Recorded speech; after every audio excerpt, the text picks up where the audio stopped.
back after the coffee break. My name is Dieke. I am alumna of University of Cologne and the Nacional chair of Wolfgang Wessels, and a member of Commerce. And as such, I welcome you to the first panel of this conference.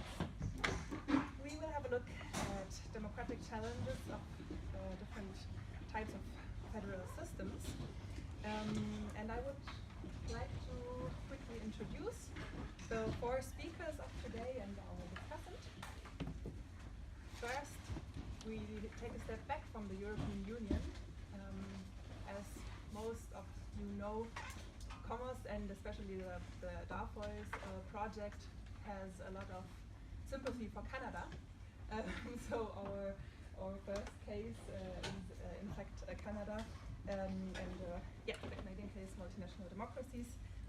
We have Sebastian Geßler from of Augsburg University, Bavarian Landtag, now who will present that. And afterwards we will have another case study. I should talk a bit louder, I hear. Good. We will have another case study. We zoom into the European Union and have a look at Spain. I would like to present César Colino. He is a professor at the Universidad, Nacional, Educación, Distancia. But he has also been in many other European countries, also such as also Canada, but also in Germany and the UK. So he will share his insights.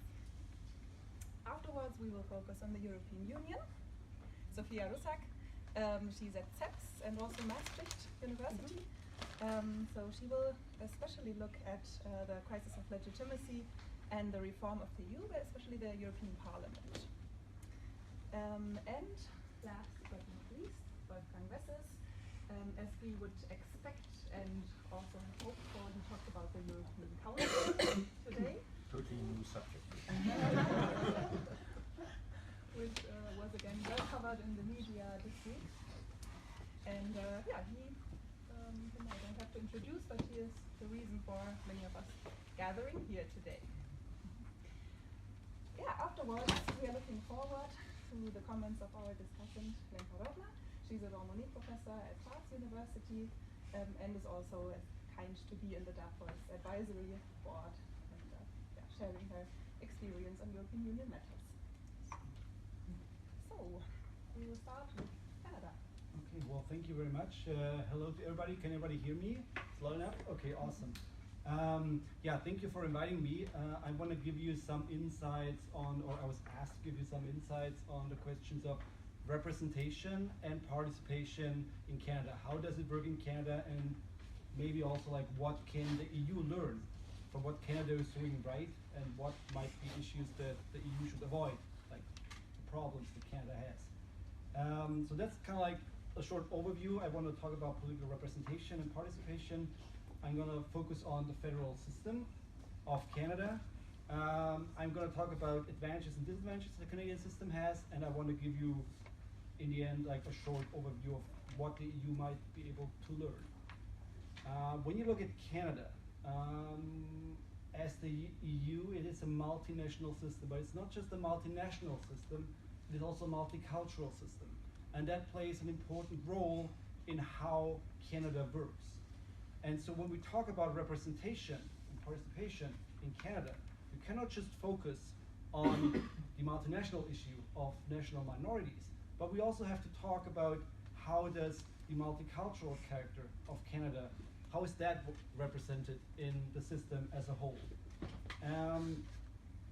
So two main issues that we have to look at. On the one hand, like on what level does representation and participation take place?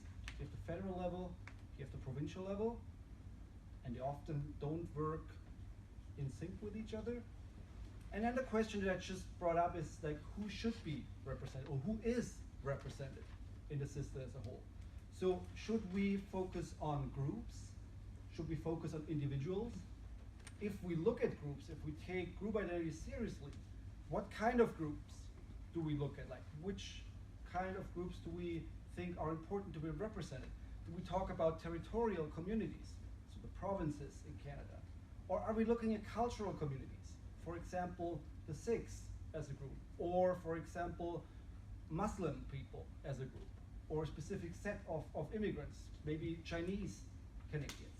So like, who are the people that we want to represent in that system? So when you look historically at Canada, you have two competing founding nations of Canada as a federation. And they don't work well with each other. So on the one hand, you have this vision that Francophone Quebecers have of Canada being a compact between two founding nations. You have the Francophone nation, deriving from the French settlers, and you have this Anglophone nation. And they both decided to create Canada, and that's the whole issue that Quebec nationalism is based on. We have a veto right on all the major issues within Canada because we are one of the two founding nations of Canada. Nowadays, we also talk about Aboriginal peoples as part of being like one of the main nations in Canada, but I want to keep them out of the loop for right now. So that's the Francophone, Quebec version of Canada. And the other version that you have is the Anglophone Canada, where the narrative is kind of, well, we have 10 provinces and 3 territories, and these provinces, they decided to join together to form this federation, and so for that reason, it's not about like what kind of nations we have within Canada, but it's like every province is equal to each other, and there's not one province. Think about asymmetry. It's not one province that should have more rights than the other provinces because we are all equal. Yeah? And you can see like these visions don't really work with each other. And that's one of the problems that Canada faced, at least since the 1960s, when you had the rise of Quebec nationalism and the whole independence issue. Because they don't even agree on the basic level of what Canada is about. When you look at this issue today, it's getting more complicated because from the 1960s onwards, because of multicultural immigration, Canada became way more diverse. So today it's not just about accommodating, representing these different nations or the provinces, but it's also the question of like representing multicultural groups. Are we representing Chinese Canadians? Are we representing Muslim Canadians? Or should we rather focus still on the founding nations? Should we focus on the territory, like the territorial communities? Like, who is the group that we should base this whole issue on? And then what you also have from the 1980s onwards, and that's strengthening the rights of these multicultural minorities, the so-called charter minorities. When in 1981 or 1982, the new Canadian Constitution was implemented, you have a Charter of Rights and Freedoms strengthening individual rights in Canada, giving specific protection to social, individual like rights of minorities that gave them an extra push to say like, well, like, here we are. Yeah? We want also be part of this system. It's not just about French Canadians, it's not just about Anglophone Canadians, it's also about us. And we are the charter minorities. So you can see like this is really complicated, the problem that Canada has to deal with, because federalism doesn't really cover all the time these different conflicts, or cannot really solve some of these conflicts that arise from this kind of diversity. What you can also see, this is like my last point, I only want to go on it like a little bit because I have to move on. It's the question of democratization and also more like transparency. So until like the 1990s, until the failure of the big constitutional reforms of Meechlake and Charlottetown, these kind of negotiations about constitutional politics and big reforms, they always took place behind closed doors. And after that, like with the Charlottetown Accord, the first time a referendum was actually taken on major constitutional change, we can talk about referendums becoming more and more important on the issue of participating of specific groups in the process, and also more of a way of like transparency. So it's not just the premiers and the federal government meeting behind closed doors, telling the people of like, this is our deal and you can accept it or not, but it's more of a participating of Aboriginal peoples nowadays, of these charter minorities, And it's not just Anglophone and Francophone Quebecers meeting and talking to each other. And I want to give you some examples, and it's not an exhaustive list, but when we look nowadays, I want to jump to the bottom. When you look at we talked about the senators this morning, that they are appointed. So the new Trudeau government, a couple of years ago, they introduced a new system where they said, like, it's not just the prime minister who's appointing these senators. We want to make a more transparent effort, letting Canadians participate in this whole process by letting them apply to become a senator, or like suggesting somebody to become a senator based on his or her merits because of his past or whatever. So we don't want to make it just an executive decision, but we want to let Canadians participate in that. Look at Supreme Court nominations. The federal government just recently had an agreement with the province of Quebec to say, well, Quebec, you always demanded to be part of this process of selecting Supreme Court justices because based on the Constitution, 3 of 9 judges must be from Quebec because of different law system. But it was always the Prime Minister who decided on who will become the next Supreme Court judge from Quebec. And now they made an agreement and saying, well, Quebec, you can participate here because we recognize you are different, and so you can make suggestions. And the Prime Minister, which is not forced, but he bound himself to say, like, I will choose somebody that the province of Quebec is suggesting. Yeah? So you can see, like, there's change going on, trying to make it more transparent, trying to make it more democratic. I'm not going to be able to talk about citizens' assemblies or royal commission here, but here too the problem is, so they tried to implement, like, in the 90s it became a big thing, to say, like, let citizens participate in, like, major decisions. So when British Columbia, for example, the province of British Columbia said, we wanna implement a new election system. Like, we wanna maybe go from first past the post system to proportional representation. Like, let citizens participate, like, let them say what their preferences are. We wanna hear from them. We don't just wanna say ourselves, like, oh, this is how we're gonna do it. Yeah? The problems with that is always who is participating. Yeah? Can't go into details there, but there also we have the question of should we recognize specific groups to be important to take part in this process? If yes, like, what kind of groups do we want to have participating here? And maybe one point to focus on is also the referendums. So in Quebec, there was a really important issue from the beginning when the Parti Québécois came in power in 1980 to implement a law that made referendums possible. Why? Because they said, we want to become independent, and we can make this more legitimate by people participating in a referendum. Yeah? Think about Brexit, do a referendum. So you had 2 referendums in Quebec about independence. Both failed, the second one pretty closely. But the result of the referendum was never really questioned. People said, people decided, we go with that. Even the hardcore nationalists accepted the outcome, because, like, this is a democratic decision by the people of Quebec. We also have this on the Canadian level, we also have this now at the provinces. I skipped that, I come back to that later. When you look at Canada's federal system, I touched on some of these issues. It's one of the most decentralized systems in the world. And federal systems always change. Yeah? They're not just some stable entity.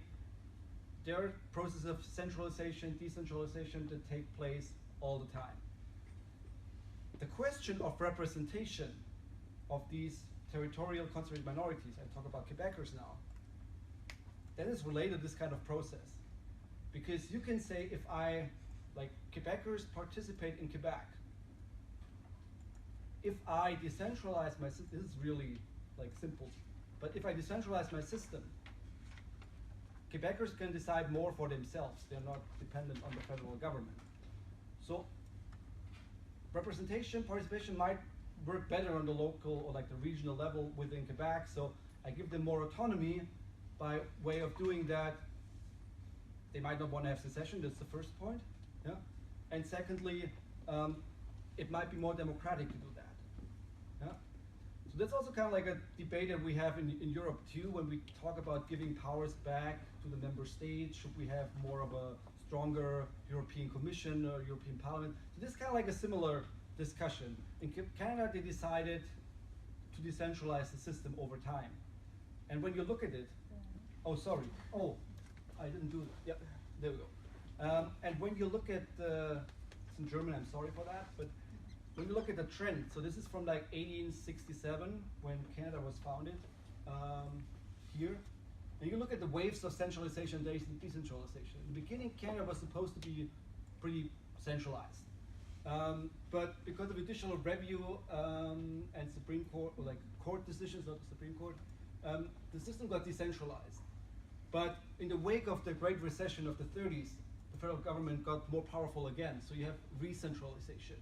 And then from the end of the Second World War all the way to today, actually, the system got more and more decentralized. More and more powers were devolved. It's more complex, but it's like a general trend. Yeah?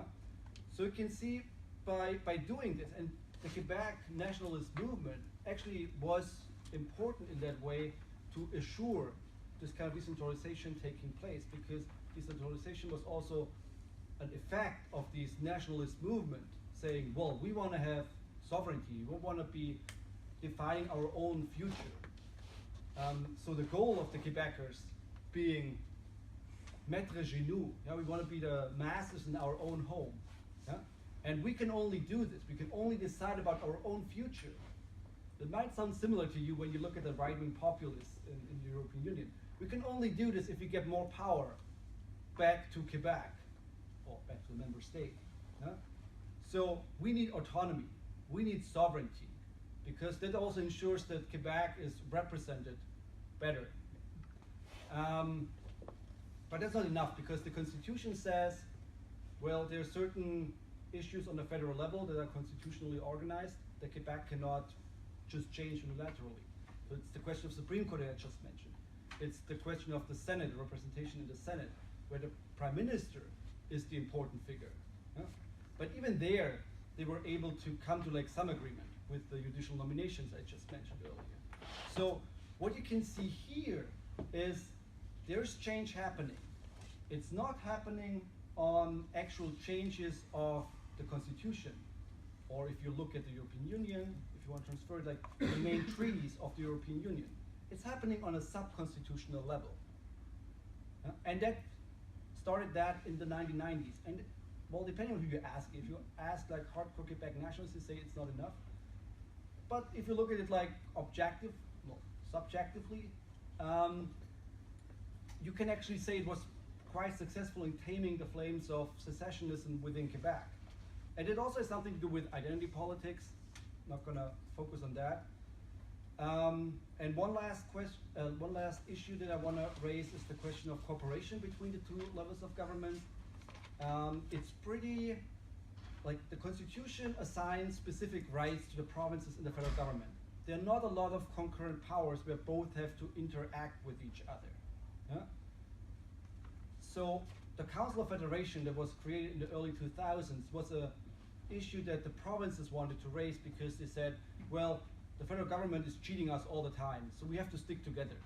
Yeah? So they created this Council of the Federation where the premiers of the provinces meet with each other, and they decide on their strategy regarding the federal government when it comes to reforms of healthcare or like energy or whatever other issue is at stake at that moment. So that was an institution that was important for the provinces to act more cohesively together. And what you can also see in that interaction between, it's not just the federal government and the provinces. The big cities in Canada, Toronto, Montreal, Vancouver, they also get more important when it comes to the interaction with each other, because the federal government from time to time talks to these cities more directly, circumventing the provinces. It's also a power struggle. And what you have from the 1980s is, I haven't touched on that because of the time, the Aboriginal self-government issue. Yeah? You have Aboriginal people in Canada. It's an issue that we don't really talk about in the European Union. You have the Samis, for example, in Scandinavia, but not politically relevant issues so far. That's a big thing in Canada too. So from 1980s onwards, Aboriginal self-government. To come to an end, so what is like working well in Canada? So there is better representation because of multicultural policies. These multicultural policies also refer to like national minorities. The federal structure assures that national minorities like Quebec can kind of like strive to succeed in their own like societal projects. There's better participation because of the option of referendums, and an issue that makes it work better is the common law system in Canada. Maybe we can talk about that in the discussion, but that makes it more susceptible to actual change. Disadvantages is the Constitution couldn't really be amended since the 1980s. Real change only happens on a sub-constitutional level. The reform of the Canadian Senate, representation of Quebec on a federal level, can't really be touched because constitutional politics is toxic in Canada. And the question is still like, there's not real rules on who should really be represented. Or like, how do we engage with this new diversity? Yeah? These new communities, like this new multicultural diversity that we have here, but we don't really know like how to tackle that. And so what does the EU have to, and that's my last slide, as to like think about when it comes to Canada is, who do we want to represent? Yeah? Is it just territorially concentrated minorities, in that case the member states, to look from a European level, or also the multicultural diversity that we have also here in the European Union? And that's an issue that the European Union also hasn't really tackled, and that's maybe like, if you look at Canada, a good thing, because change can happen underneath treaty change and constitutional change. Canada was very well off by having a hands-off kind of like way of treating with constitutional politics. And that's kind of like my finish. And I'm sorry for taking too much of the time, and thank you.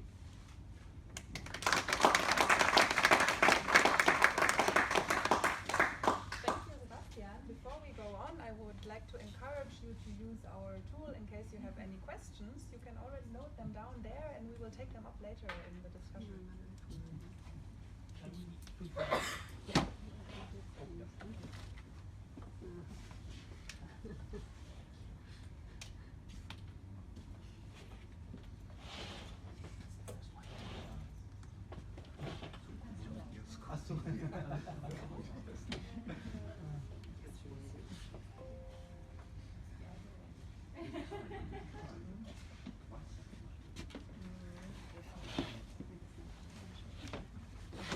Okay.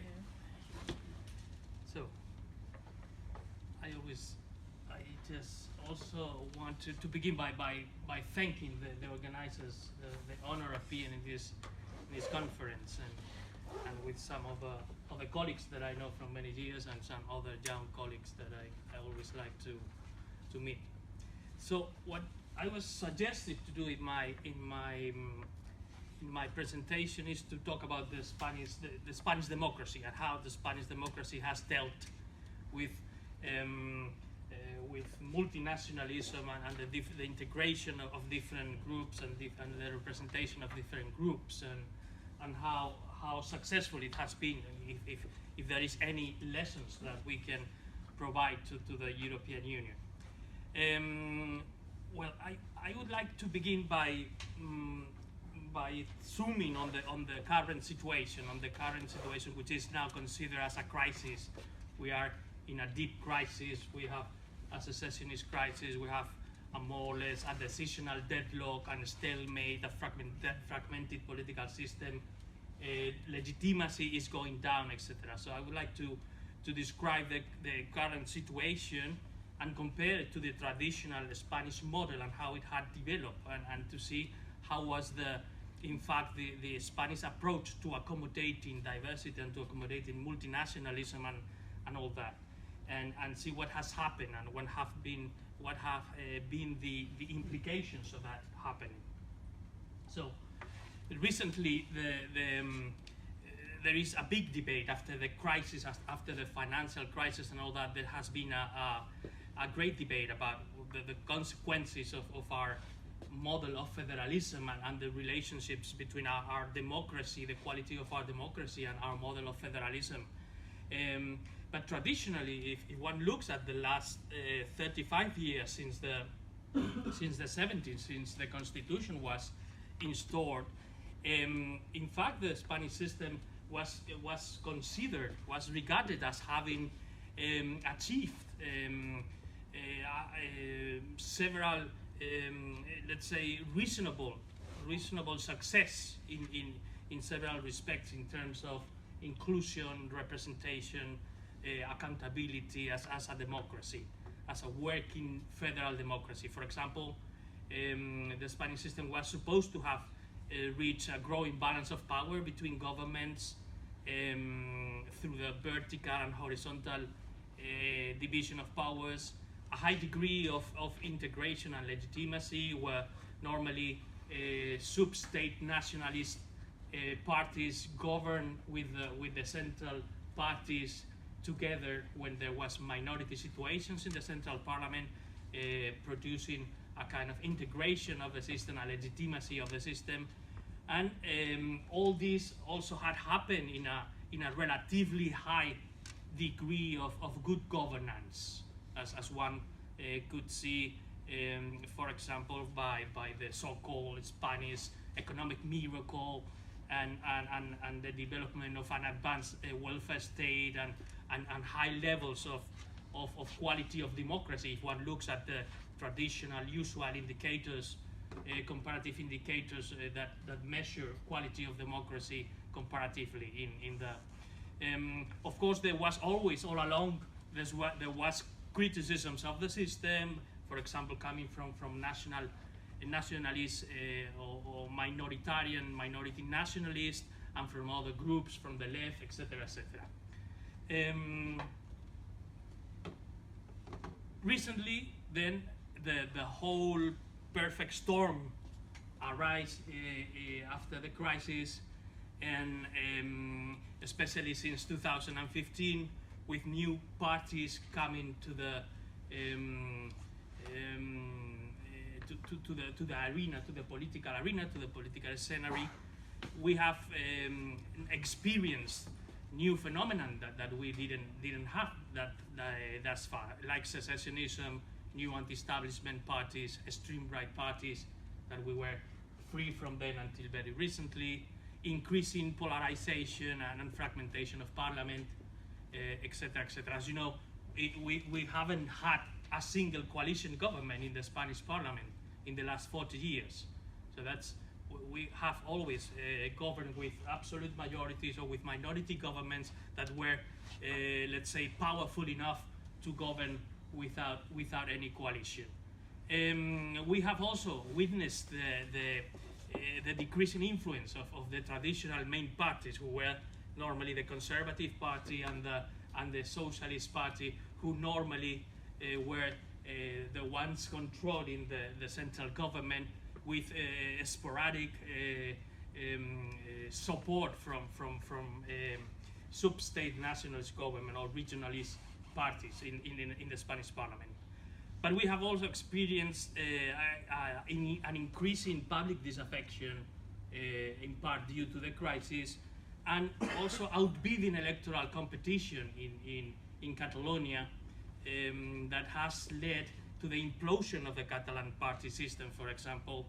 But also this has affected the capacity of sub-state parties, nationalist parties, to cooperate in the central government, which was one of the reasons of the traditional stability and the traditional legitimacy of the Spanish democracy. And of course, lately we have experienced also the unprecedented defiance of the constitution by regional premiers and other politicians, as you know.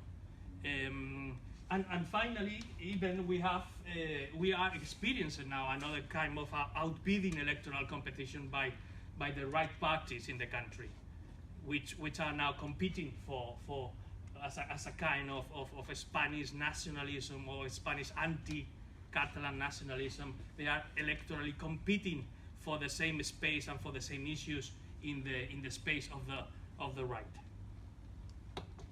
So that has all these phenomenon that I'm describing here have led to to at least three clear effects. First, we have had problems with government formation for the first time in 40 years. We had to repeat elections we have had three general elections in 5 years.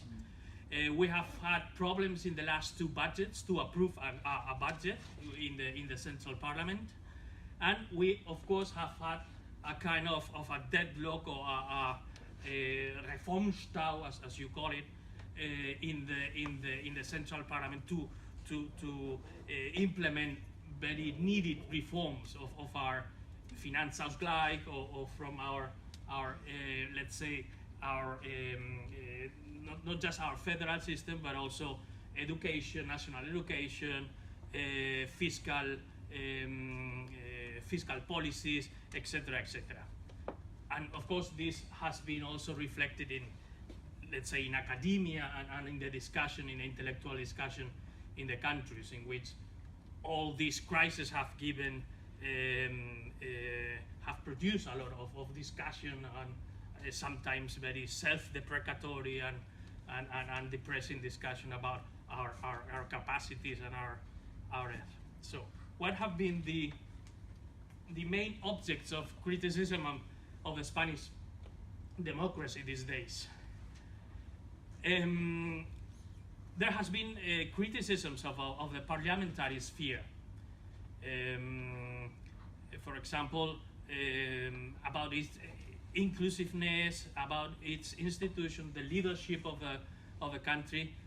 There, one of the main criticisms has been the dominance or the preponderance of the executive over the parliament, but also the politicization of the administration, of the judiciary, etc., etc., and the excessive power of political parties that some people is attributing to the past or to the legacies of the Spanish transition to democracy. Of course, there is the other typical criticism is the incapacity of the Spanish democracy to deal with multinationalism and with diversity. And of course, after the secessionist bid, of course, this criticism has of course grown because of the very unfortunate dealing with some of the consequences of the secessionist defiance of the constitution. Also the polarization and the very adversarial nature of our political life and of the political interactions between party in parliament and between the governing party and the opposition has been the object of many criticisms. If we in the 70s and the 80s we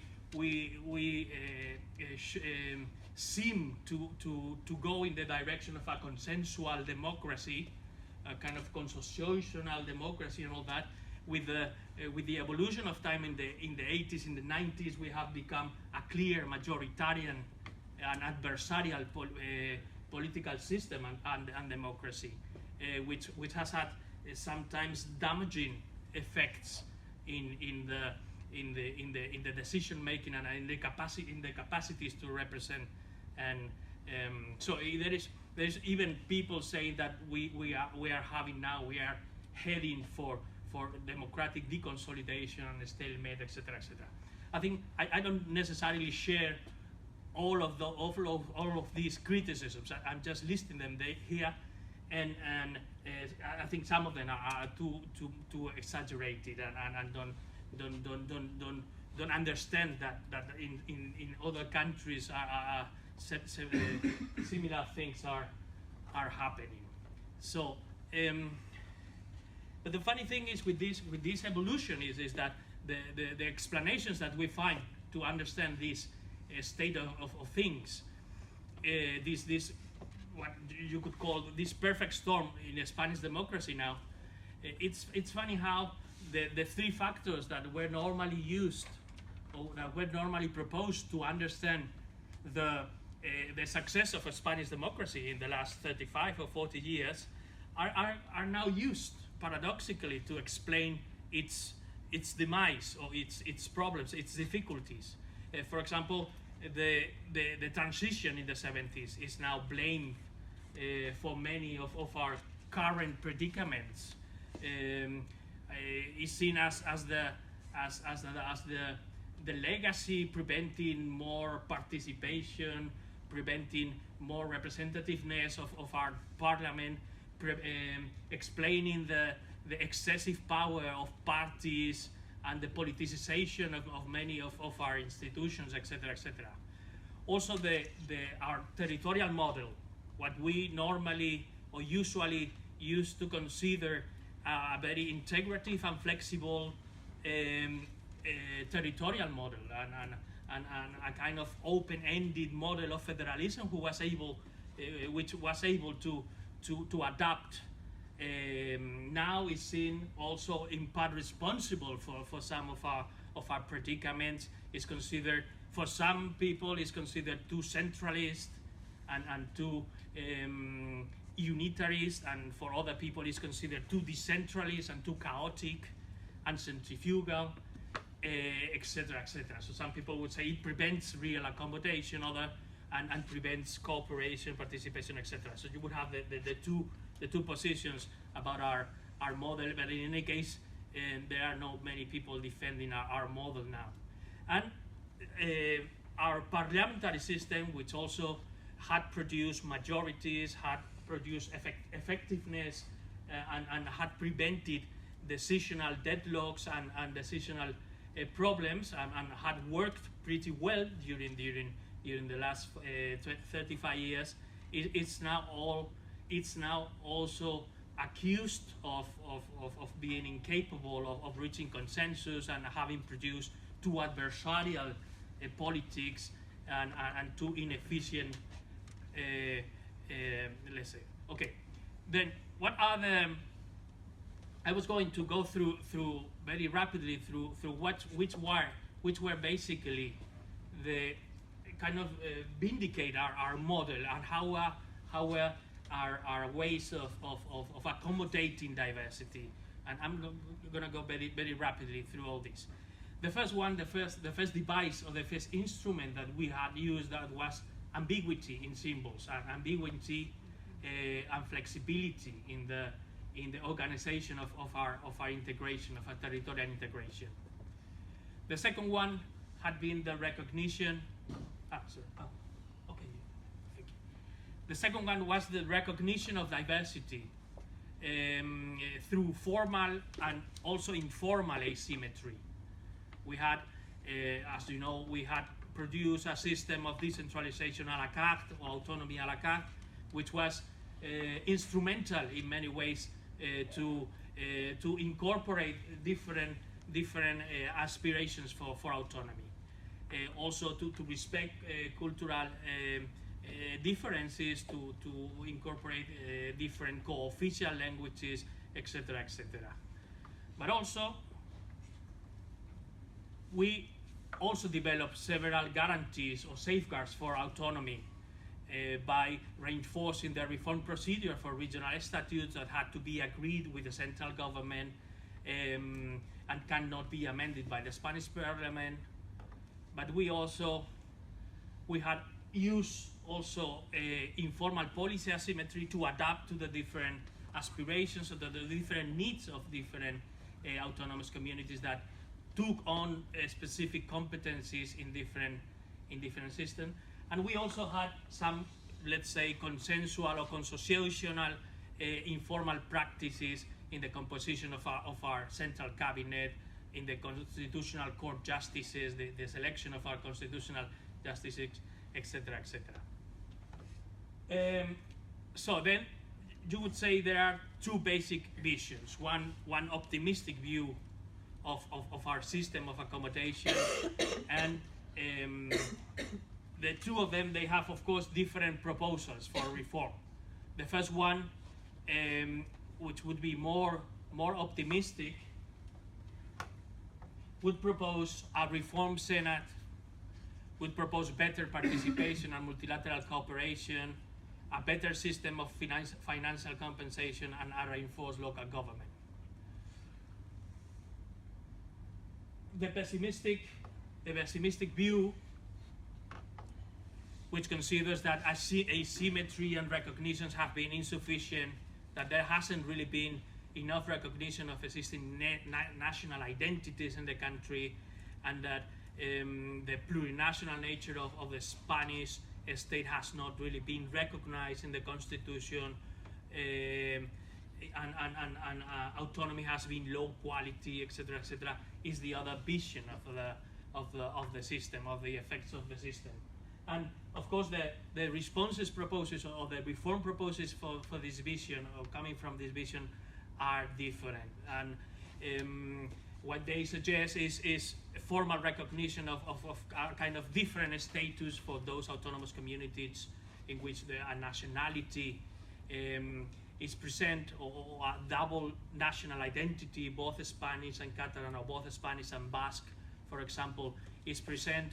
And that this different status or differential status could be also reflected in veto possibilities, in bilateral relations with the central institutions, in more formal autonomy, more formal asymmetry, but also in more control of income and on fiscal revenues for these autonomous communities.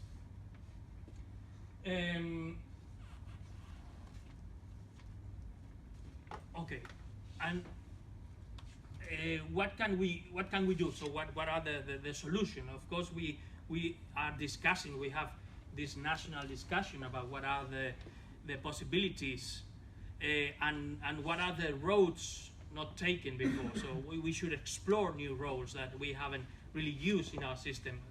Roads of accommodation that may be taken from other countries, taken from Canada, or taken even from the European Union or from Belgium, etc., etc. And I would like to just to mention very rapidly the five roads we are discussing and people is proposing to solve this stalemate of the Spanish democracy.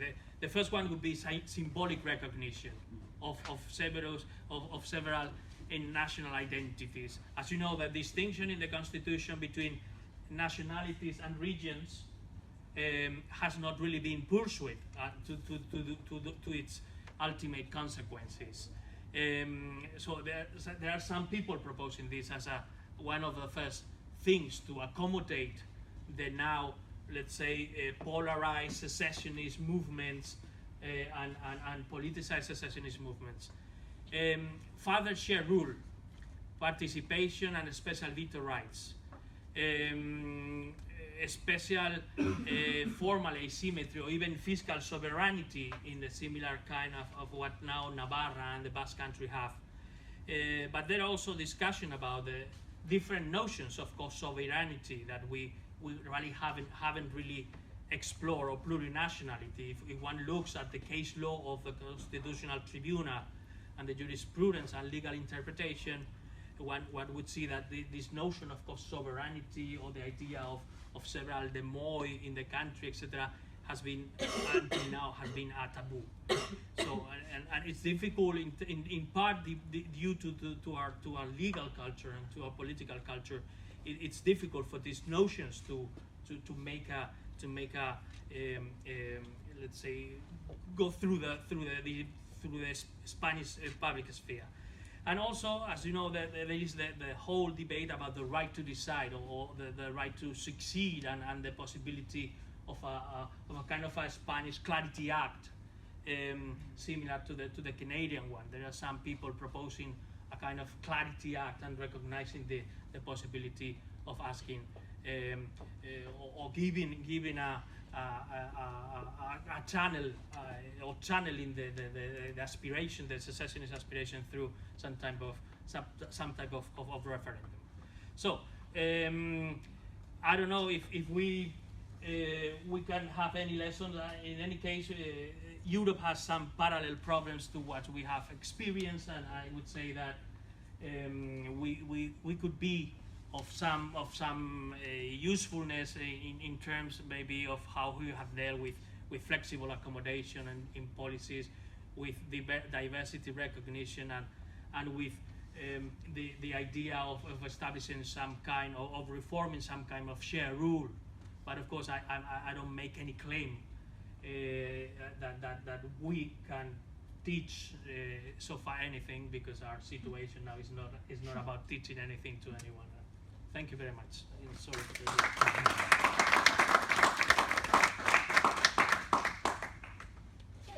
we have gathered some questions, but we will come to that after all discussions, after all speaks.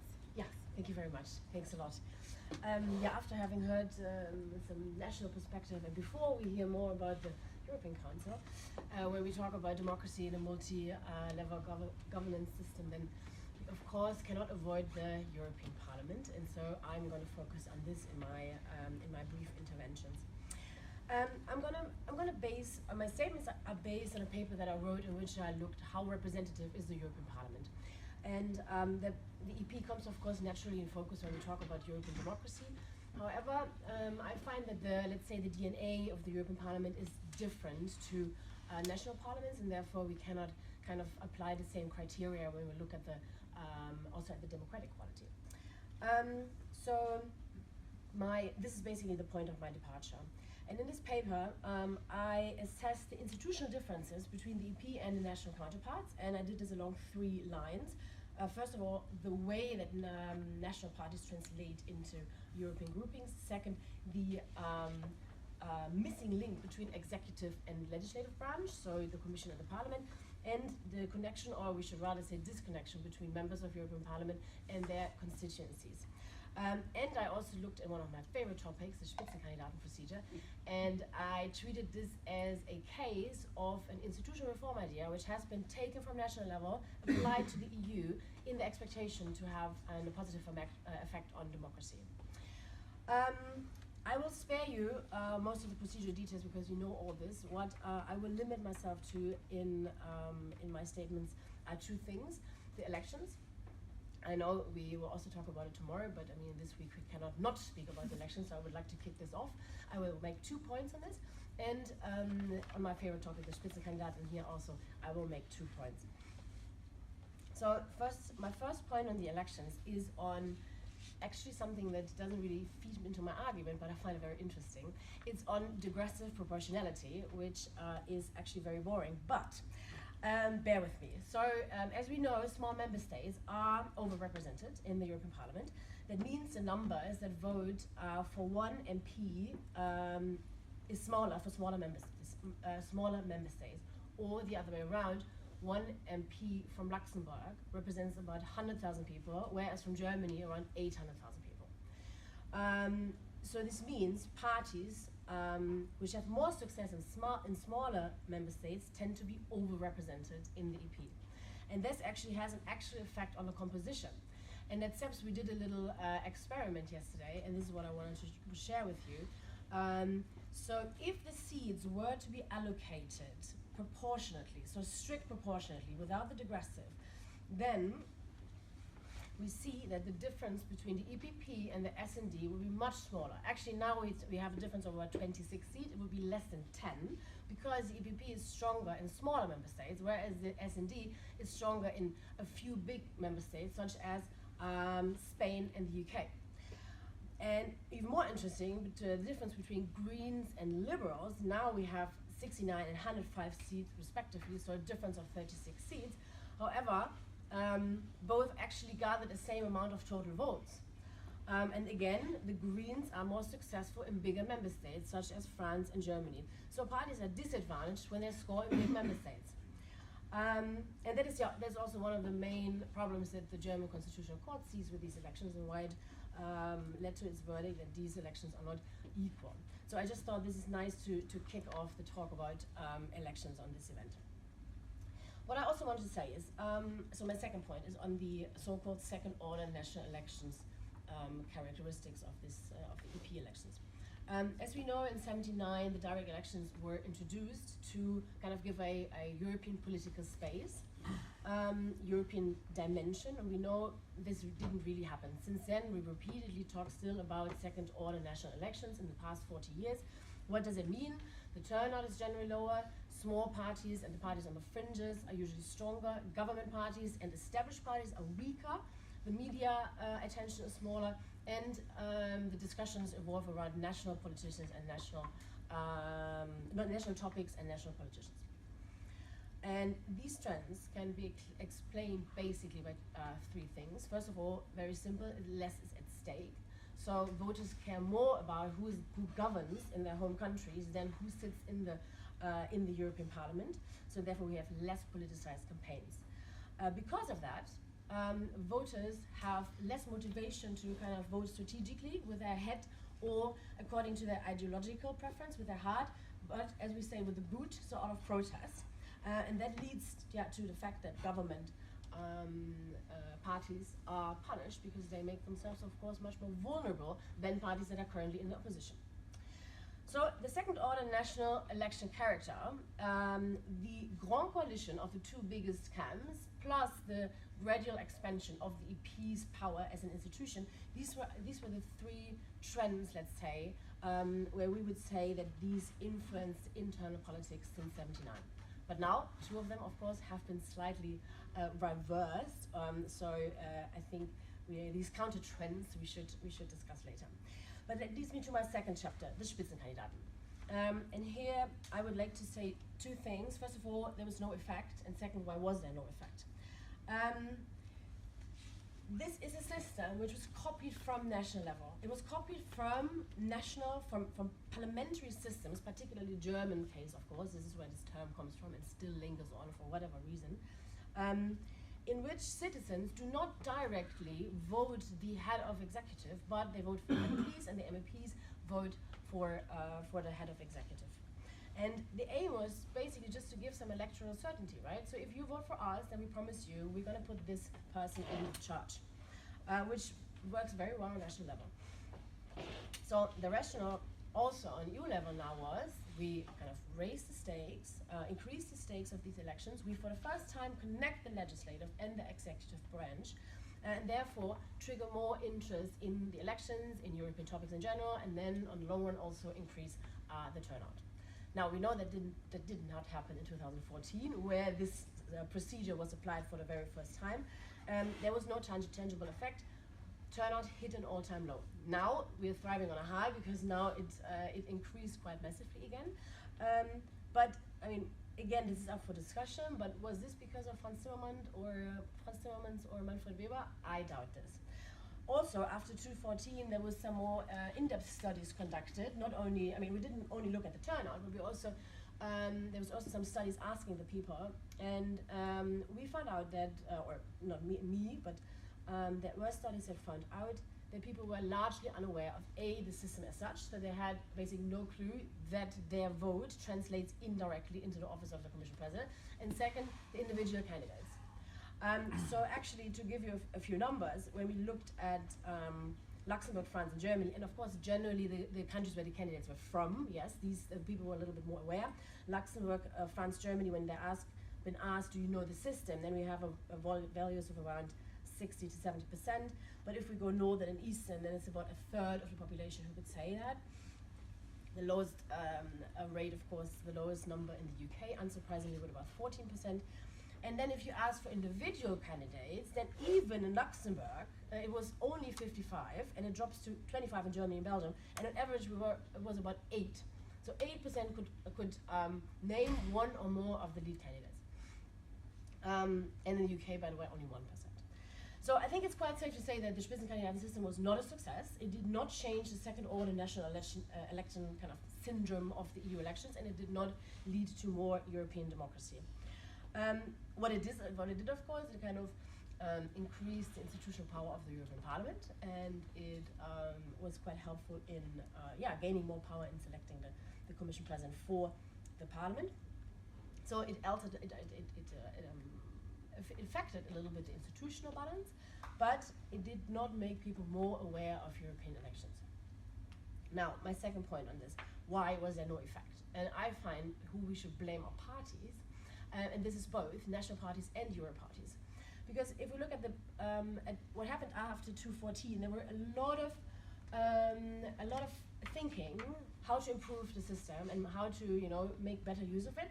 And I find it all boiled down to we need to allow more time for the campaigns. If there's more time, then if we give the people more time, they would more familiarize with the system, with the candidates. So the Euro parties were kind of encouraged to be a bit more professional in that sense. But if we take a look at when the Euro parties actually appoint their respective Spitzenkandidat, then we see that only the Greens and the EPP were, to be honest, also quite insignificantly quicker. The PES and Left were even later. ALDE, we know they made this ridiculous zigzag game anyhow. So, and even when they appointed their candidates, it didn't mean that the campaigns kicked off. So I think from what I observed, I think we can seriously count the months of April and May as campaigning months, and that's basically it. So we have 2 months of campaigns, exactly the same thing as last time. So nothing has changed at all, let alone kind of the quality of the candidates. Because it was also one of the points that were raised last time, or after last time, to appoint more high-profile politicians that are known also outside their home countries before the campaign starts. Also didn't happen, so I think the Euro parties missed the chance to step up their game. Second, the national parties, as the EU is lacking a common political sphere and media and common language and so on, of course, we're totally dependent on national parties to kind of act as a mediator. But what we see is that they don't do much effort to explain the transnational dimensions of these elections. They hardly, they don't even explain to voters much how their vote translates into the groups that they sit in the parliament then.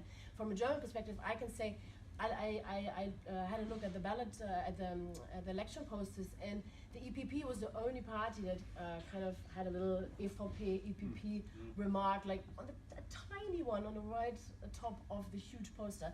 The other ones didn't even bother to make any reference to their Euro family, let's say.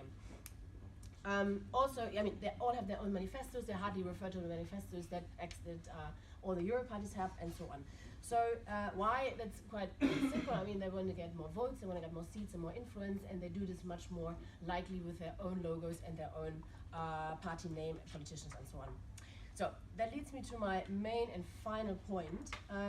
The EU is a hybrid polity, and in which the member states continue to play a major role. We have the European Council, we have the Council, that leads to a very sophisticated sui generis institutional framework. And it is not a full-fledged parliamentary democracy.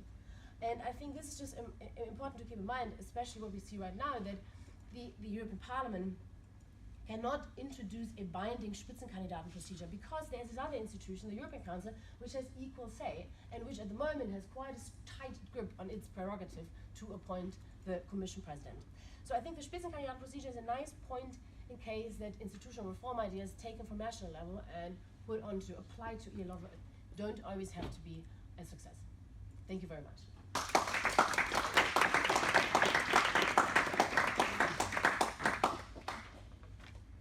Okay, thank you for sticking even more to the time than you would have had to. Right on. Listening to César and to you, I think the European Union is simple. The Spanish situation seems to be much more complex than the EU system, which is complex by itself. I would like to make 3 points on the European Council. First, I want to argue that if you talk about a multi-level system, and the question was raised this morning, I saw that the links between the different levels. My argument is clear that the European Council and the Council are the key institutions to link the 2 levels. If we look for the European Parliament, the European parliamentarians are not known in the national arenas. If you look at the Commission, they have their offices always around, but they are not really present in the national debate. The European Court of Justice is very important, but again, it's on the mainly. There are of course different issues, but they are mainly on the European level. So the only one which are on both levels, acting on both levels in different variations, is the Council. If you look for research, for example, of the administrative links. I did that once with the question of opening the state. You find that around 1/3 of all civil servants in, at that time it was Bonn ministries, but I think in Berlin it's not different. 1/3 are having other partners outside Germany in their normal business life, traveling to Brussels, to Geneva, to New York, to Rome, etc., in their normal capacities. 1/4 travel to Brussels for EU affairs. Some who travel to Brussels because of NATO, but I mean I exclude that for a moment. So, national civil servants are representing, that was the question, linking national arenas with the European arena. The Council, there are 10 configurations, and if you look to that, no one is missing, especially if you know that in the Foreign Affairs Council, also defense ministers turn up. There is no council for defense ministries, but they also turn up. And the key, for me at least, that's what I'm writing for, is the European Council on that. Heads of state or government are, let's say, representing both national, and that's why they are there, and try to find European solutions. My normal point for motivation of them is they have their problems back at home, and in most cases they think, somehow we need to help ourselves by doing something via Brussels. Quite often in an unspecific way, but quite often it's, let's say, very important for them. I call that a problem-solving instinct, that they think for their problems, Brussels, the EU should help them somehow and somewhere. Of course, external challenges, internal problems, etc. You have quite a lot of them. If I make a short footnote, let's say the point is that people say big things should be done in Brussels. Today it was already mentioned, the summertime issue. Now the quality of food. The Nutella case. That East Europeans think Nutella is worse than Nutella tastes in France and Italy. That's a problem suddenly, apparently. The European Council did what they normally do. They have a working group on that somewhere. But it was mentioned in conclusion. What I just want to say with that, you cannot say it's just the big issues, because nobody knows what are the big issues. Because big issues are defined on national areas, and then people come and say, we at least talk about that and we try to find solutions. So my point is, and that's the first one, the European Council is a key institution. If you look at the performance over the last years since the middle of the 70s, the European Council prepared, framed, and shaped all constitutional changes or treaty changes, all enlargement, all of these issues were finally taken politically by the European Council. They do that on the Brexit, which is not written in the treaty, but very important is the multi-annual financial framework with own resources. That's the European Council, the political leaders of member states who decide how much money the EU gets from member states and how this is spent on different categories. So the European Council is everywhere where you want crucial issues are taken. So that's my first point. The second point is, how do they agree? Because on the first point, you would say, they all have veto powers. You need consensus, except for votes on personnel, which twice were by majority voting. Juncker, but were stopped on. Let's say the British and the Hungarians didn't vote for Juncker, and in the Tusk case, the second one, the Polish government not a veto, but didn't agree to that. So there is qualified majority voting on the selection of persons, but the rest is by consensus, unanimity, which means that each member has a veto. That's much more important to see the other way around to look. Unanimity means each has a veto. So, and they are normally very tough politicians, because otherwise you don't get to become prime minister or head of state. You need to be tough. And nobody really thinks about that. I'm sorry, Andrew, to follow Spinelli. I don't know if you know about Spinelli. I don't know if you know, by the way, about Monet. I found out quite often when I say I have a Monet chair, quite a lot of people who are intelligent, knowledgeable, etc., in general terms say, who was Monet? They would ask, who was Spinelli? So that's not in their genes, you would say, in but somehow they want to use this setup. That's quite clear. Even quite often think about the history.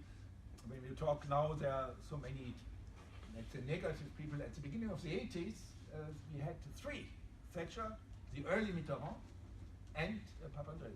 They all didn't want to use the EU for their service. Even Thatcher agreed, that's very good, internal market, it's perfect for the British service industries. Insurances, banking, perfect if you have an internal market. So somehow they want to use that. And with that, they come up with the package deals, where everybody got something out and in, and where they have to formulate this kind of compromise in which, let's say, everybody somehow has to agree, giving in a little bit here, getting out something there. And if you then listen to the press conferences, you get the impression everybody is a winner. Everybody, I got it, and I was a strong person. People later on tell me that this and this person who said I made strong statements in my favor never talked in the meeting. I come back to the legitimacy of the third point, transparency. So never talked, but presented herself, himself as the major player in this context. Which means also, everybody has to agree that all member states, or the highest representatives of all member states, have to agree. I think that's a very important part. That's not anymore a minister or, let's say, a senator sent by a member state. It's those who have the highest national authority and the highest national attention. I mean, this is not, it's the political leaders who are there and take decisions. I think it's a very important part. And it's consensus, and those who know me know that I have the triple C approach. It's consensus, it's based on compromise, and the compromise leads to complexity. In Cologne, I have a triple K approach, and I normally add Kölsch for that. And you were in Cologne a long time to know that this is our beer. So, and others came up with confusion, etc. So we can add to the three C's, quite a lot of other, let's say, C's, and add to this kind of point. So if we take that as an analysis of the situation, very rough one. The third point, which I take a little bit more time, legitimacy. I think that you mentioned already one key point. It's consensus, which is highly important. Apparently that now lacks in Spain, if I understand that correctly. I don't know how far this is. Also very shaky.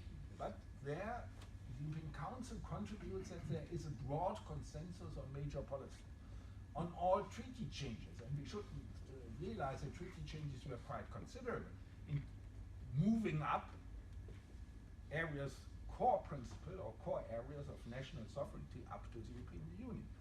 I always recommend those to read Article 226 of the Treaty on the Functioning of the European Union, because they describe exclusive shared competences and additional competence and other points. And if you go through there, you see again member states, the masters of the treaty, that's the Constitutional Court of Germany said, the masters of the treaty have transferred these policies in different variation, different forms to the European Union.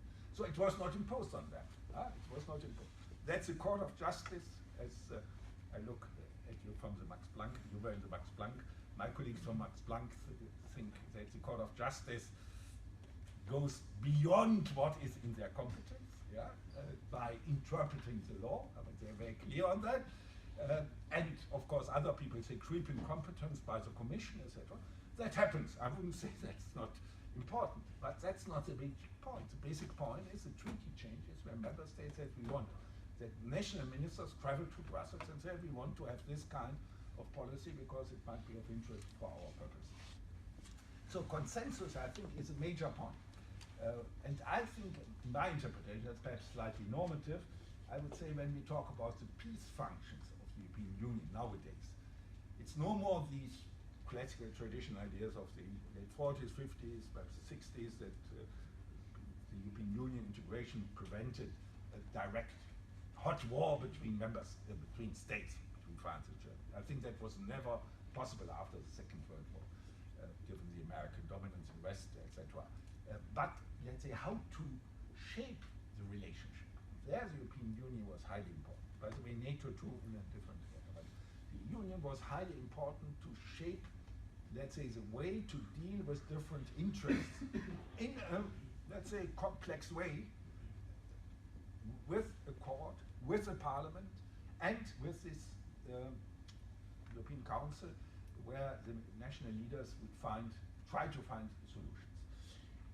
On legitimacy, of course, there are different ways to define democratic legitimacy. The treaty itself says, that's the first time, by the way, that the Lisbon Treaty has it. I think the convention did it.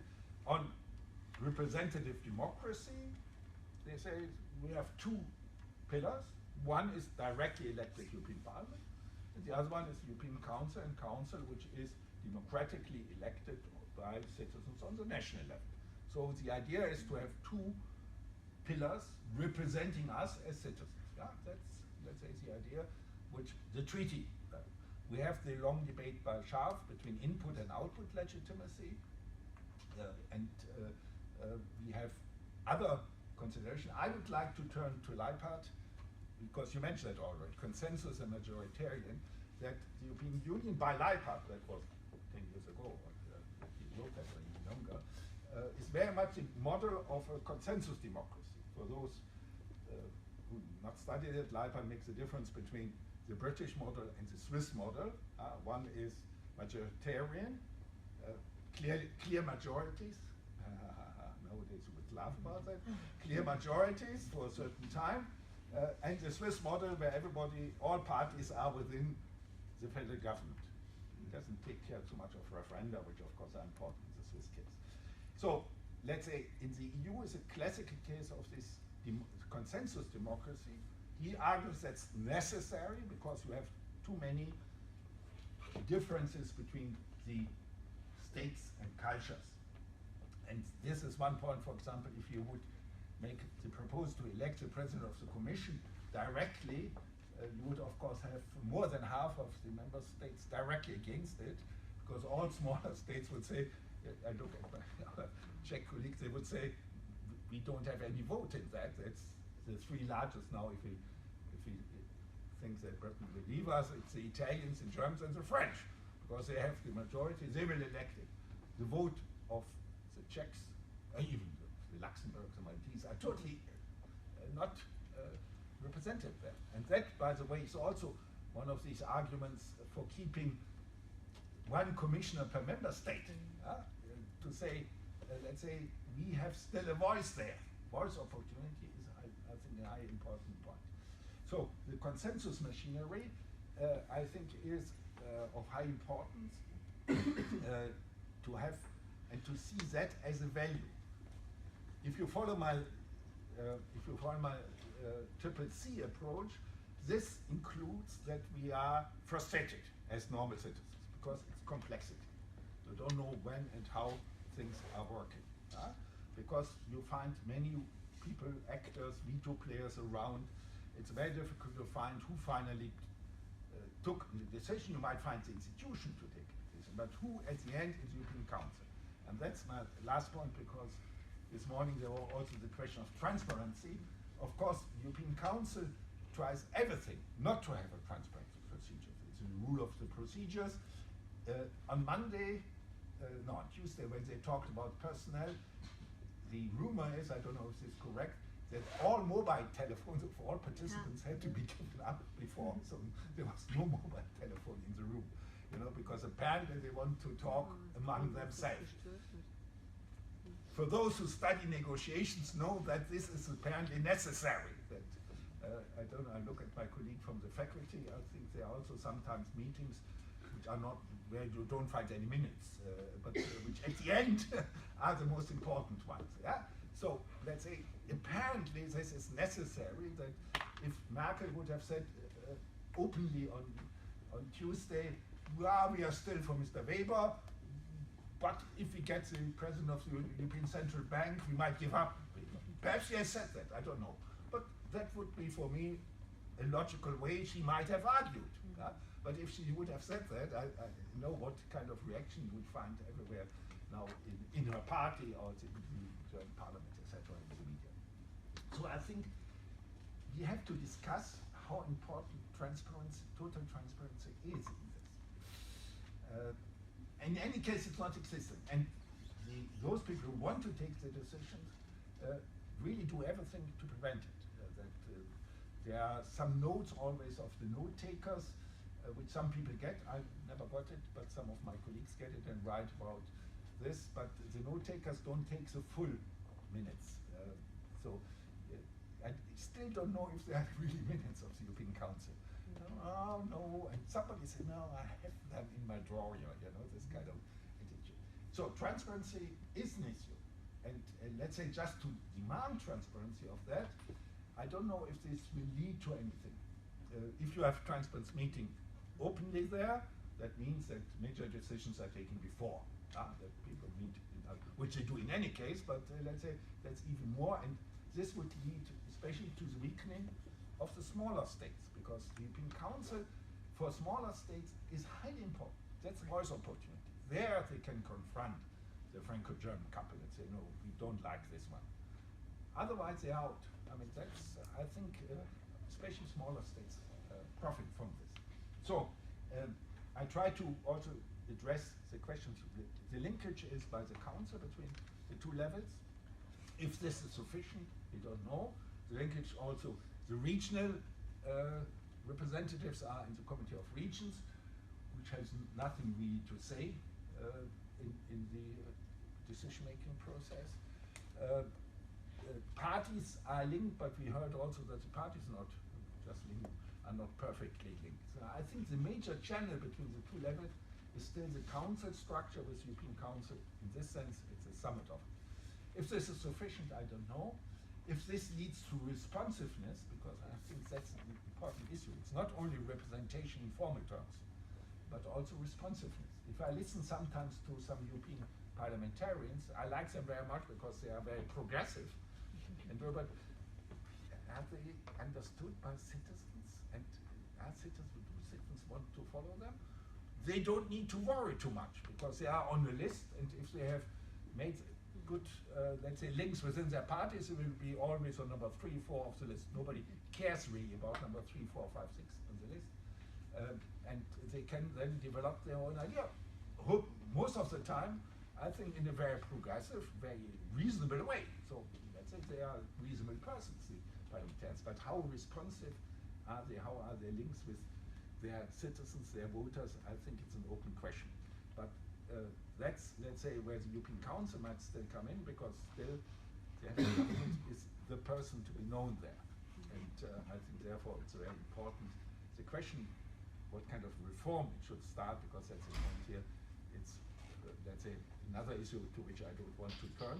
My point is on the Spitzenkandidat. Yes, it's a very good process. It's exactly that both need to find consensus.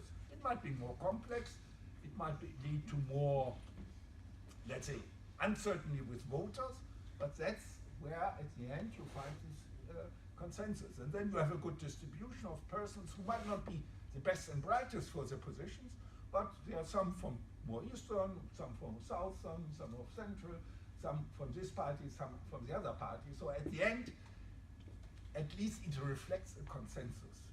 If it's the best way to work in Europe, that's another issue. But so far, my assessment.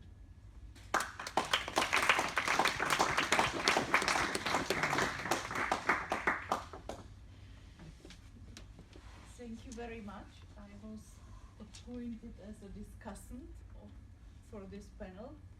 So regarding the first contribution by Sebastian, I did very much like 2 contributions today, dealing with Canada and the comparison with the EU.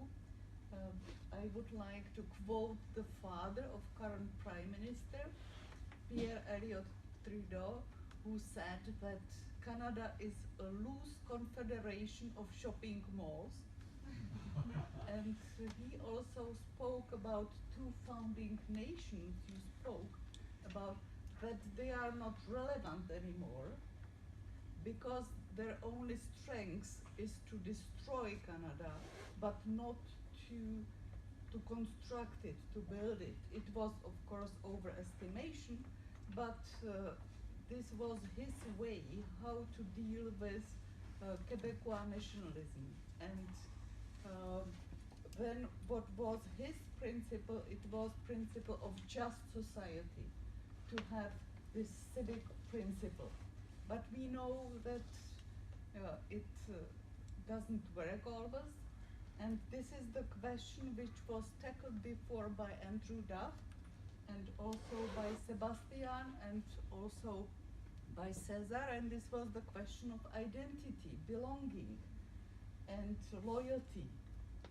And what the lesson taken from Canada is that they did surveys and research, and then once the Canadian government was supporting minorities, once they helped them to promote their original identity, then they realized they were more involved as Canadians. And I think that from this point of view, the EU is performing well, because we speak about unity in diversity, or unity in diversity. So my question for César would be that, because Václav Havel, he spoke about complementarity of identities, and he said that you may be proud national, proud patriot, but also proud European. So my question is, would it be possible to be proud Catalonian, Spanish and European? Or what about the layers of identity in Spain, including the European identity? Then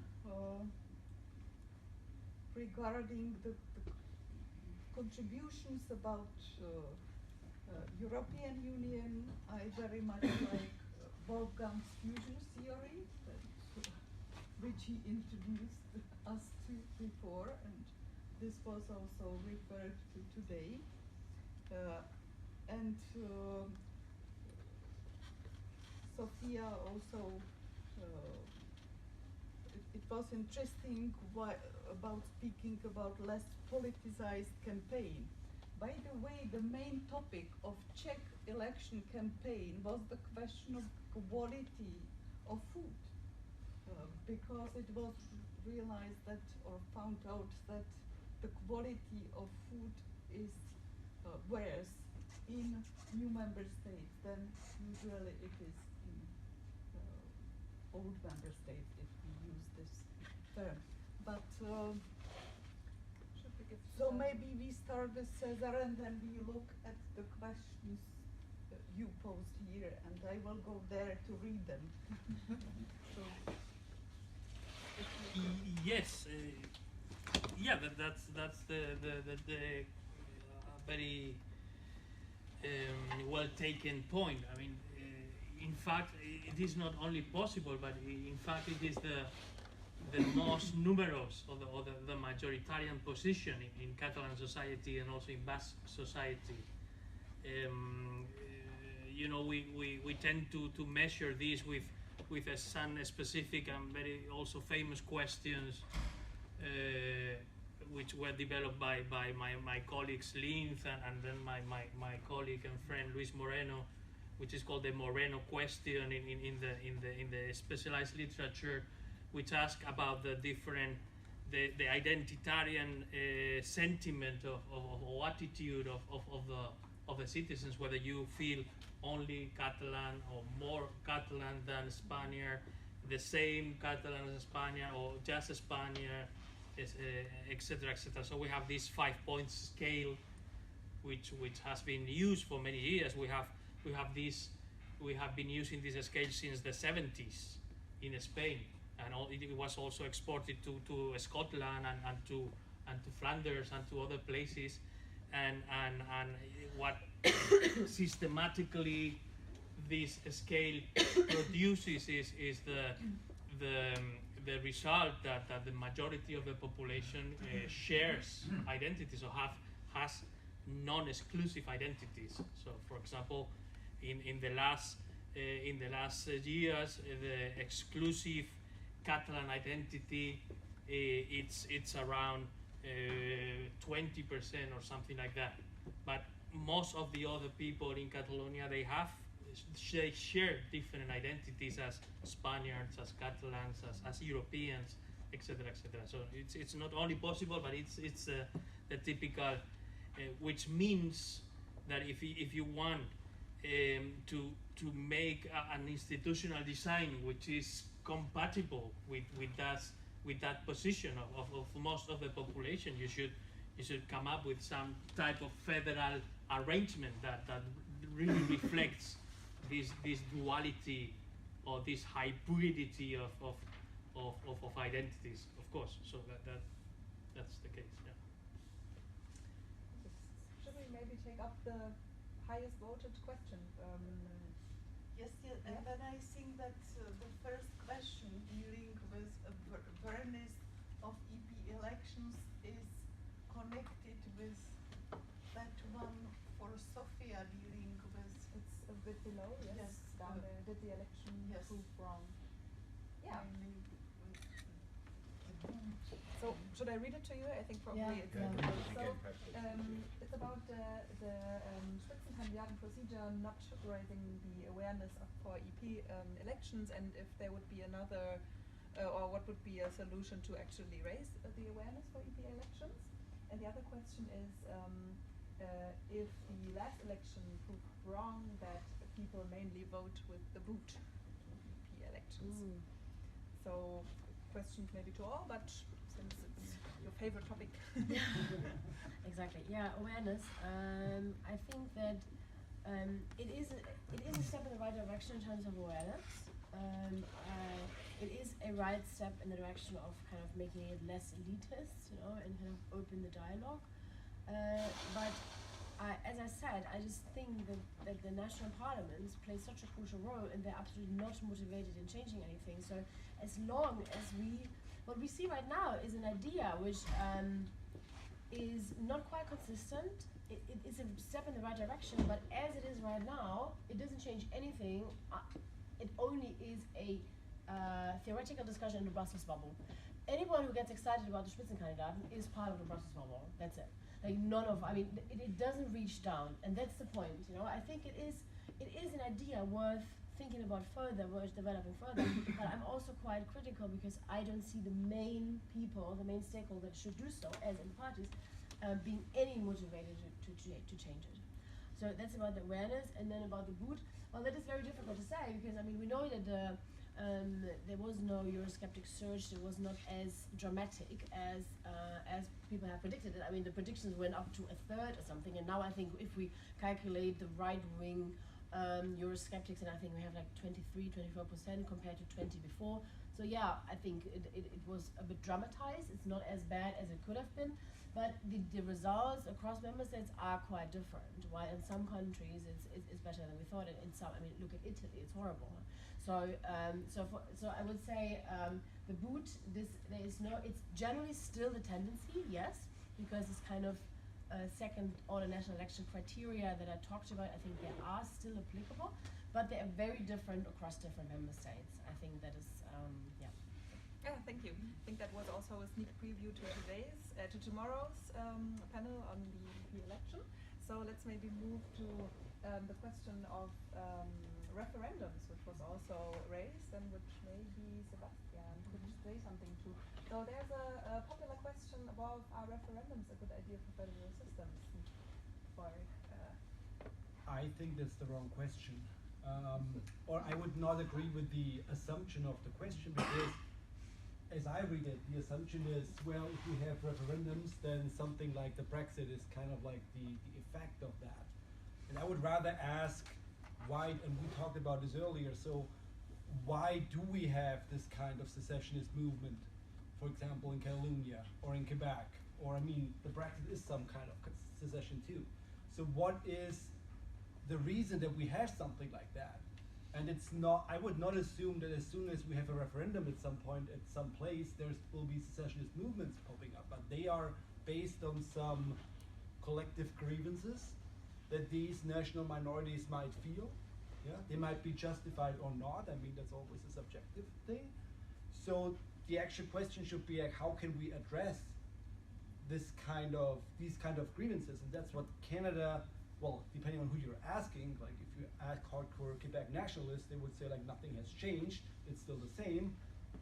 But if you look at Canada, so this is something that the Canadian government was like really well in like targeting. So when after the second referendum, the government of the deliberative government back in the days, they quite strategically tackled the issue, starting some kind of like cosmetic reforms, if you want to say that, in order to make Quebecers feel more welcome within Canada. When you look at the motion of recognizing Quebec as a nation within Canada, yeah, regarding decentralization of specific issues that Quebec has long claimed for themselves, like more possibilities in migration policies, for example, or right now what you had just a couple of weeks ago with the selection of Supreme Court justices. So that's the actual problem, like the grievances that these national minorities have.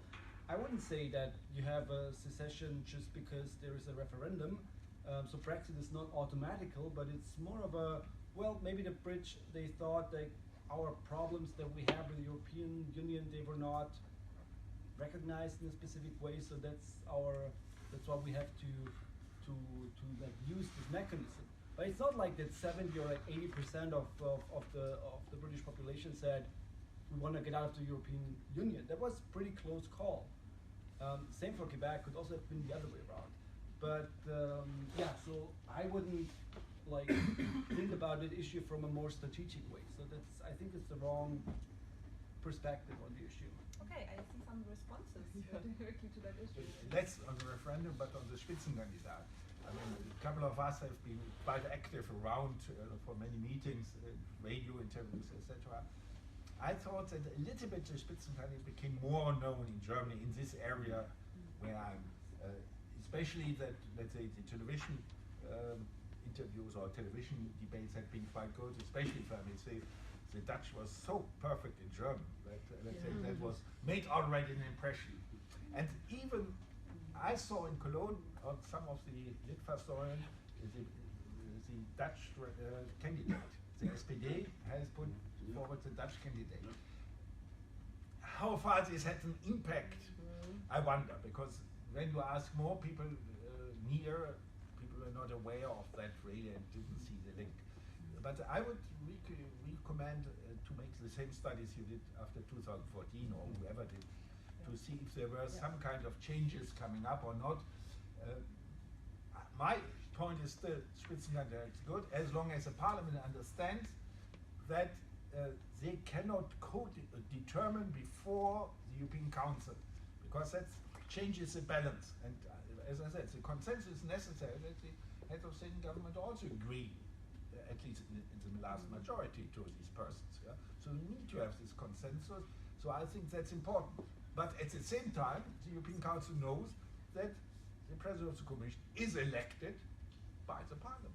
I mean, that's clear in the treaty. So they have the power, the European Parliament, but they should not misuse it in saying you can only propose as somebody whom we have pre-selected before. I think this procedure is not what I think leads to this kind of consensus. We have 3 more minutes before we enjoy a beautiful evening at the Côte d'Azur. So I would like to glimpse into the audience if there are some either digital natives who refuse or pre-digital natives who would like to also raise some questions. I see at least one hand. Yes, Sibo, my name. I have a question. I will deal tomorrow morning with the case of Belgium.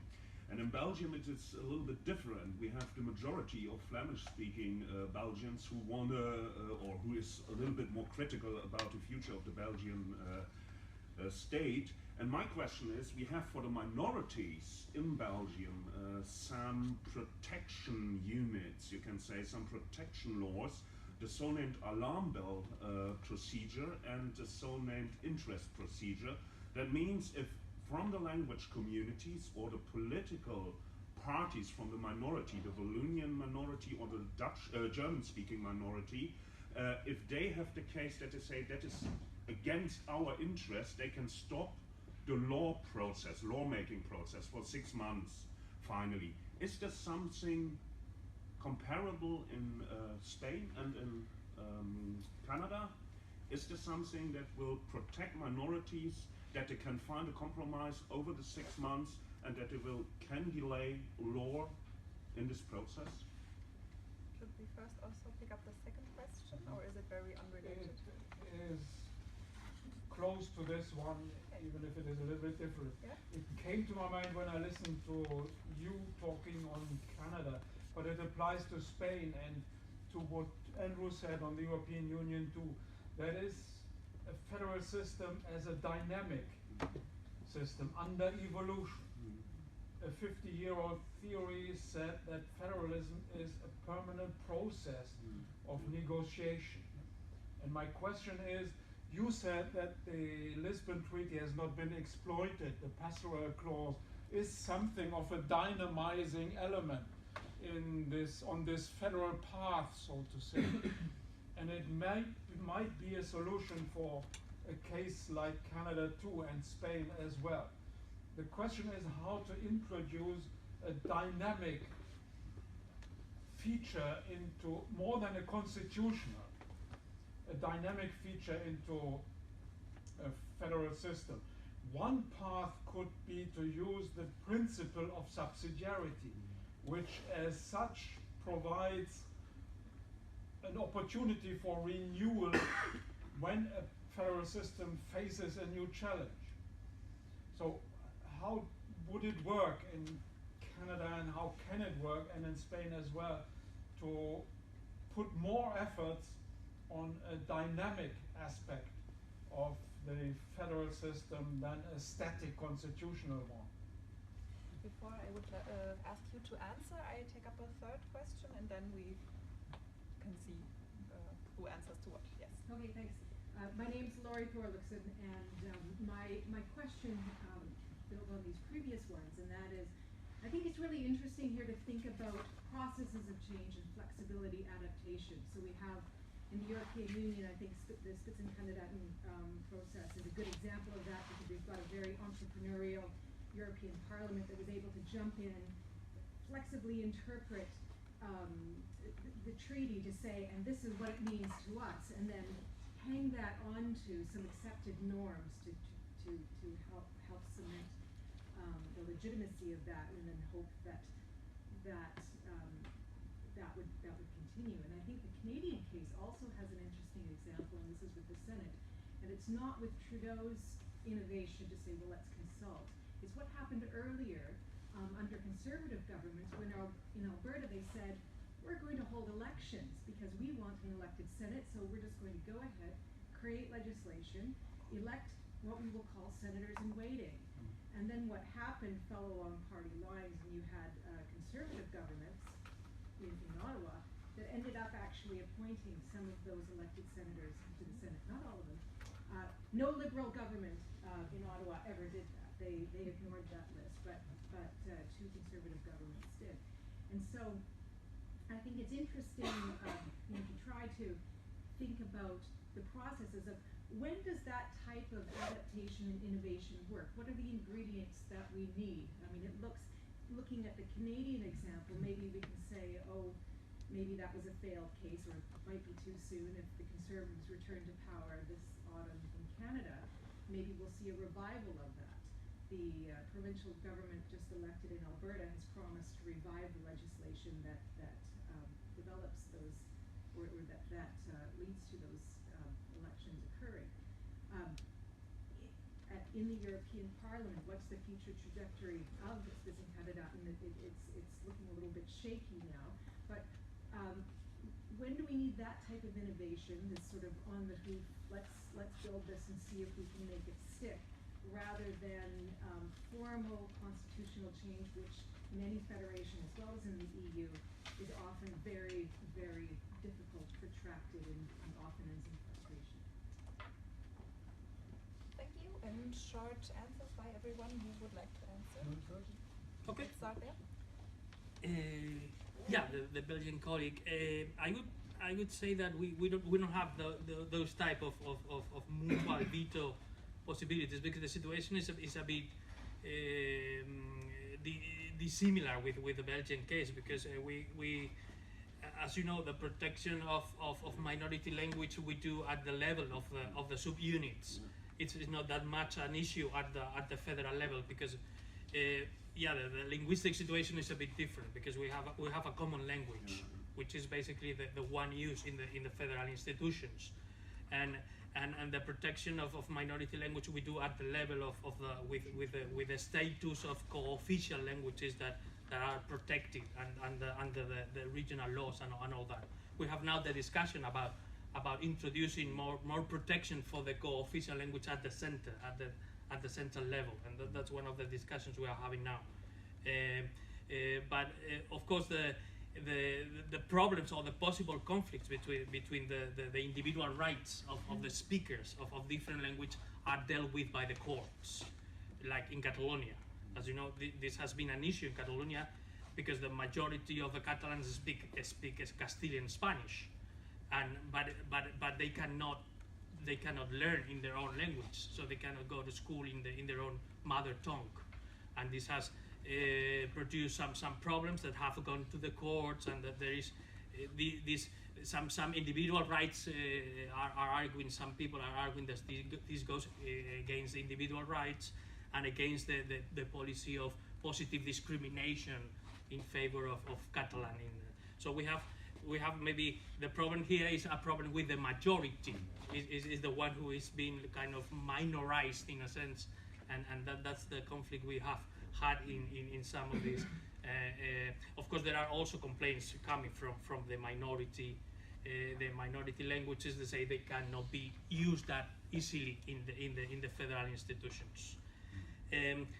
Regarding the possible flexibility mechanisms to adapt to the usual dynamics, well, we don't really expose explicitly the subsidiarity principle, but we have some escape clauses in our constitution that allow for the adaptation of the distribution of competences to changing realities, and we have some clause in the constitution allowing the central government to delegate new competencies through a law to specific autonomous communities, to one or to all of them, and also have the autonomous communities. They have also the possibility of amending their own regional statutes of autonomy and take on further competencies from the central government or not. So we have here a kind of different position, no? The possibility of differential exercise of competencies. I guess that should account for some of the changes in the environment of the system. It is true that in many cases it doesn't work like that, because once some competence has been devolved, many of the autonomous communities would not accept that it should be again re-centralized or anything because of political reasons. Even if it was the reasonable thing to do to re-centralize some specific competence, I don't know that would go very far with due to the political process and to the electoral considerations of those governments.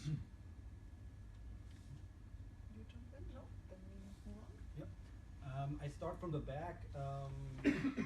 There was one scholar in federalism who said once about talking about stable federal systems. She said that stability doesn't mean rigidity, but stability implies change. So a federal system has to change in order to survive in the long term. And so what I personally think is really fascinating about the Canadian case is that Canada was able to do that. And when you look at Canada since like the 90s, a lot of these changes, a lot of these issues that were so contested in the 80s or 90s, they were, well, you can say solved but on a sub-constitutional level, by just making bilateral agreements between provinces and the federal government, for example. So when you look at these issues that get back in the 90s with the Mietschläger Court, the Charlottetown Court, they had like 5 conditions that back then the Premier of Quebec, Robert Bourassa, had. And when you look at them nowadays, like 4 out of 5 that they have, I would say they are just dealt with, but just on a sub-constitutional level. Yeah? So there is the possibility for change and for this kind of flexibility. But you need both partners, I would say, to accept this kind of mechanism. And then there are a lot of people who say like, well, but this is different because it's not constitutionally made, and so everybody can just renounce from this deal. But, well, seriously, like if a Canadian Prime Minister, if Trudeau would say today, I'm not gonna honor, or like I'm gonna like resign from all these kind of agreements I had with Quebec, like there would be a huge, excuse my language, like shitstorm in Quebec, like happening, and like he's not gonna, like, and he needs Quebec for re-election in the fall. That's a big thing, I would say.